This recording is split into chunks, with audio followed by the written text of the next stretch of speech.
රුවන්වැලි සෑයට යන්න.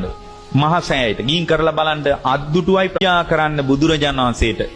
පාදම හරිය නලල තියලා බුදුරජාණන් වහන්සේට ජීවිතේ පූජා කරන්න පාන්දරම එලකිරි වලින් එලකිරි ටිකක් හොයාගෙන පිරිසුදුව ඒක හොඳට පෙරලා අරගෙන පින්වත්නි කෙලෙස් සහිත කාටවත් ඉඳුල් කරන්න දෙන්නේ නැතුව ඒ එලකිරි වලින් කිරිහාර ලොකු පාත්‍රයක් හදලා පාන්දර 5:06 අතර කාලේ මහසෑයට පූජා කරන්න ජීවමාන සංඥාවෙන් ලොකු පැන් පාත්‍රයක් පූජා කරන්න උණු පැන් පාත්‍රයකුත් පූජා කරන්න 5:06 අතර.